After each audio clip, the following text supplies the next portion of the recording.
Hi everyone, today I am going to tell you a short story from Vatrisha Simhasana and Vikramaditya. And the name of the story is The Image of Poverty. Let me begin the story.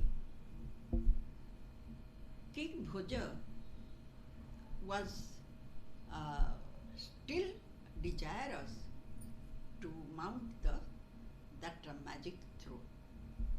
Once again he came.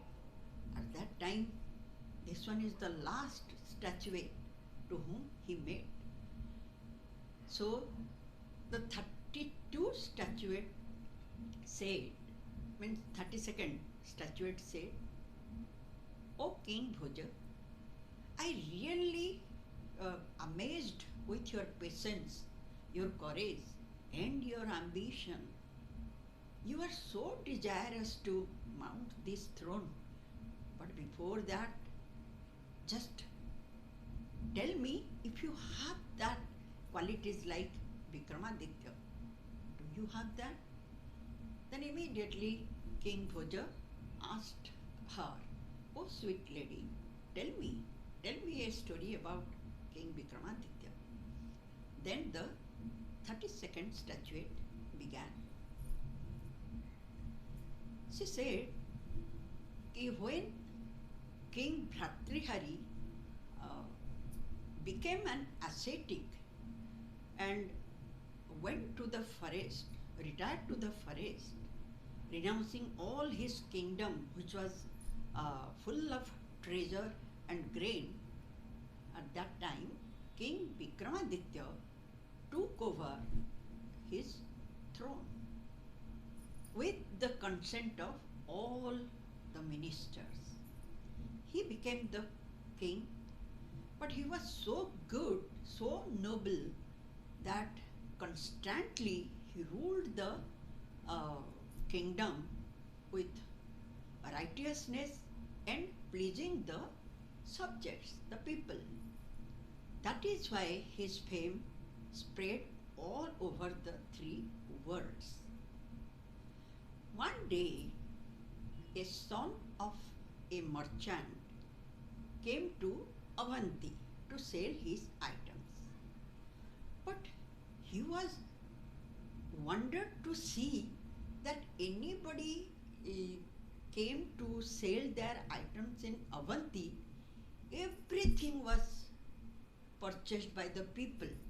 Not a single one was left.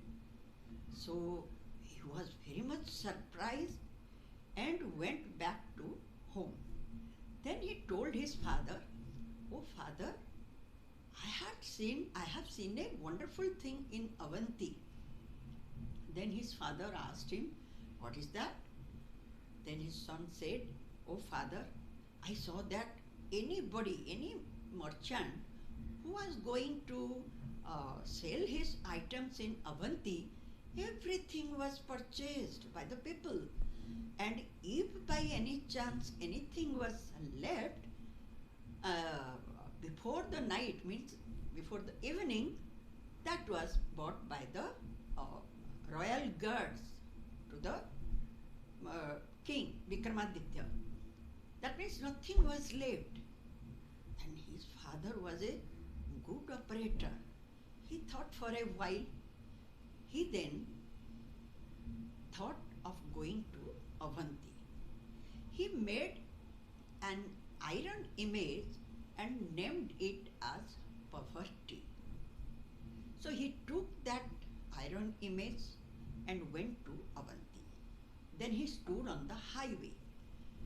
Whoever was passing through the highway, he called them to buy that image and also told them the name of that image as Poverty. But unfortunately, hearing the name Poverty, nobody agreed to buy it. Then he was about to return back. At that time, the royal guards, they saw that and told him that they would buy it for the king. At last they bought it and gave the $1,000 dinars as the price of that image. They kept it on the royal following night, a beautiful image, that was the fortune. She stood before uh, King Vikramaditya.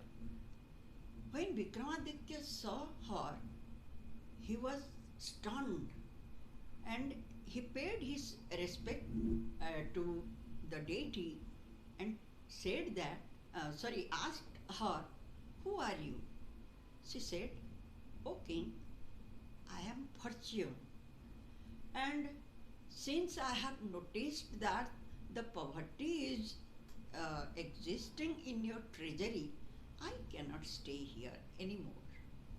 Then the king said, "O divine lady, O Fortune, wherever you are, good luck is there and wealth is there. People are happy with you only. And how can you say that you are going to leave me? How will I live?" Then the Fortune said, "O king, I want to stay with you, but since you have kept the poverty image, I cannot be with you any longer." Then the king said, "O divine lady, that was purchased by, accepted by me, so it cannot be changed. If you think that you must go, then go, but I cannot dismiss that image." Then Fortune told him goodbye and went away. After a few moments, another form appeared before King Vikramaditya. He said that, again King Vikramaditya asked, "Who are you?" "Now I am Discrimination. O king, we cannot stay any longer here because Fortune has gone, and in your treasury this poverty image is there. Wherever poverty, we cannot stay there. So we are also going." Then again king requested them not to leave him alone. But Discrimination said, "O king, till poverty is with you, we are going away." So they went away. Next moment, once again, next moment, another form appeared before King Vikramaditya. Now King Vikramaditya asked, "O divine fellow, who are you?" Then he said, "I am Courage." "Now, but then why you are coming here? What for you have come?" Then Courage said, "O king, O noble heart Vikramaditya, you should remember that wherever Fortune, wherever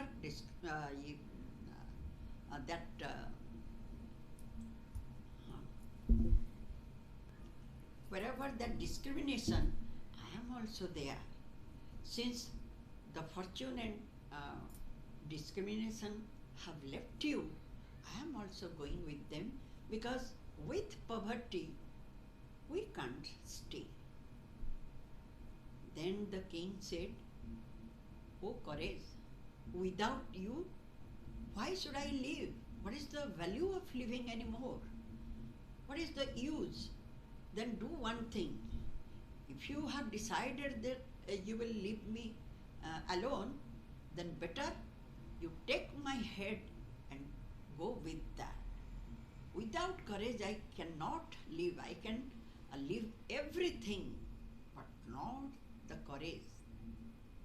Then he took his sword and he was about to cut off his head. At that time, Courage got hold his hand and said, "O king, stop. I have seen you and I know you. Now I will be with you." Since Courage stayed back with Vikramaditya, once again Fortune and Discrimination, means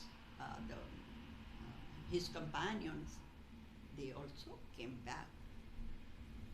Now after telling this story, the statuette said, "O King Bhoja, I know that you are a noble king. I know that you are courageous. You are an excellent king.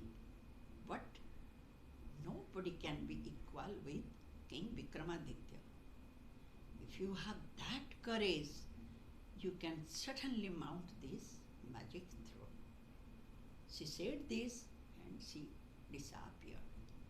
This one is the last story of the Vatrisha Simhasana. Means the 32 statuettes, they had said, each one had said one story, and this one is the last story of the 32nd statuette. Now, once again, I will meet you tomorrow with a story of these statuettes, why they had become statues. Anyways, thank you so much.